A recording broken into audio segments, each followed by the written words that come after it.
Okay, y'all, story time. So I'm going to tell y'all about the time that I found out that my man was sleeping with my friend. So this story takes place back in 2018. I'm not going to say any names, so let's start from the beginning. So I met this guy and I started dating him in 2015. And we ended up breaking up.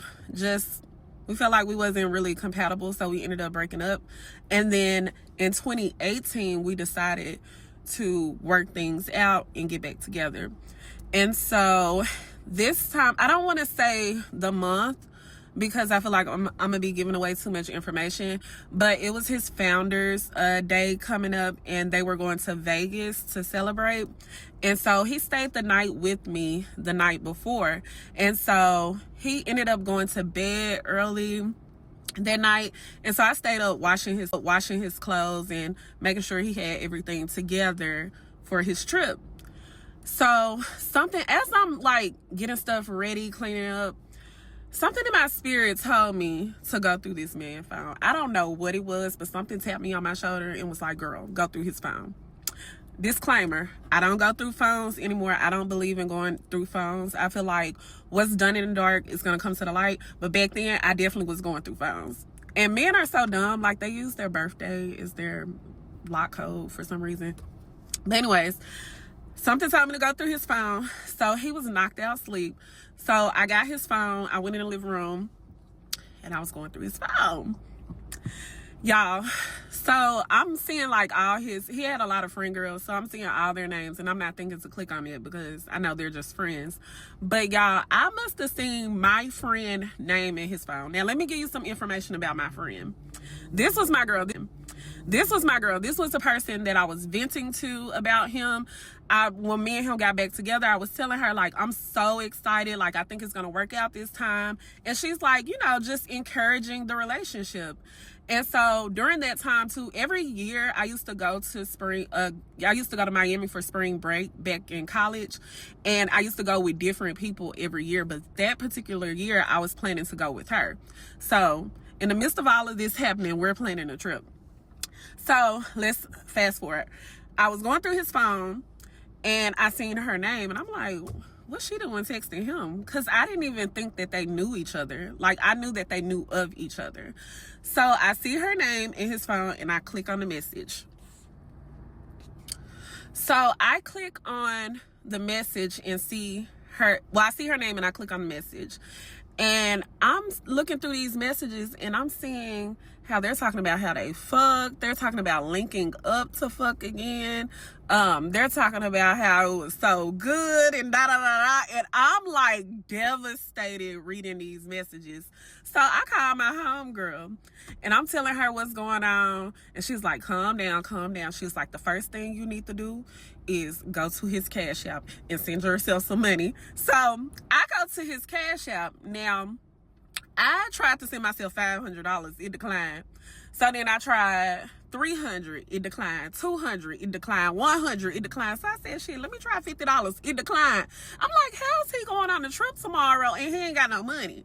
So couldn't send myself any money. So I was like, you know what? I'm about to take pictures just so I can have evidence just in case he lie.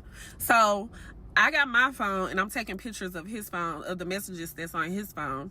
And I was like, let me go outside and like breathe. Cause I was like, y'all, I was like boo-hooing crying. So I went outside and I sat on the steps and I'm still going through his phone. She's sending him pictures and everything. And so then I was telling my friend, I was like, I'm about to break his fucking phone. She was like, break it. So I took his phone and I started smashing it into the concrete. So she was like, yeah, make sure he can't get that shit fixed. Like, she just hyping me up. So I started smashing it into the concrete as hard as I can until there wasn't a screen left. So then he ended up coming outside and he was like, Danielle, where's my phone? And I was like, you cheating on me with so-and-so? You fuck so-and-so? Mind you, it's 2 a.m. I'm cussing his ass out. When I tell you back in the day, I used to cuss so good like Tia Kim. Now I done fell off a little bit. But back then, I knew how to cuss. And so I'm just going the fuck off on him, yelling, cussing him out, calling him every name in the book. And he's like, just give me my phone, just give me my phone. So I threw it. And when I threw it, it hit the ground. So he picked it up. He was like, you broke my phone. Little do he know, I had already broke it before I threw it. So he's like, you broke my phone. And I was like, yeah, get the fuck out of my house. Get the fuck out of my house. So then he goes in the house trying to get his stuff. We're going back and forth. He's trying to calm me down. But I'm like, just get the fuck out. Just get out. So he ends up leaving. I guess one of his line brothers or something gave him a new phone because he ended up texting me the next day apologizing and telling me that he was wrong. Never spoke to him again after that. I always see him out like now. And this was back in 2018. I still see him out now. So it cut out. But like I was saying, I always see him out now with his girl, and he just always be staring at me. And I never had a conversation with him after all of that stuff went down. But let's go back to my friend. So I ended up seeing her like a month later after everything happened. And let me just say, back then, y'all, I used to move on so fast. When I tell you, like, I could break up with somebody and then 2 weeks later be in a new relationship. Now it takes me a little time to heal, but back then I was moving like this, like Portia Williams. But okay, so I ended up meeting this guy at MTSU. They had like this karaoke night thing back in Murfreesboro. I forgot the name of the bar, but everybody would be there. So I went to this bar and I ended up meeting this guy. And we ended up getting into a relationship like a couple of weeks later. Me and him used to go out together all the time. And so we ended up going to a pool party one day. I ended up seeing my friend. So her and her friend called themselves trying to like antagonize me and intimidate me and like walk back and forth in front of us, giggling and doing all that petty ass shit. And so I had let it go at first. But then I had got a notification. But then they kept doing it. So I was like, is there a problem? And her friend was like, y'all just need to talk. And I was like, it's really nothing to talk about.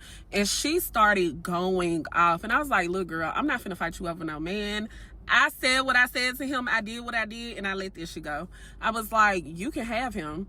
And so then she said what she said. And I was like, I don't care. I got a new man. Like, you can have him. So yeah, that's that story time when I found out that my man was sleeping with my friend.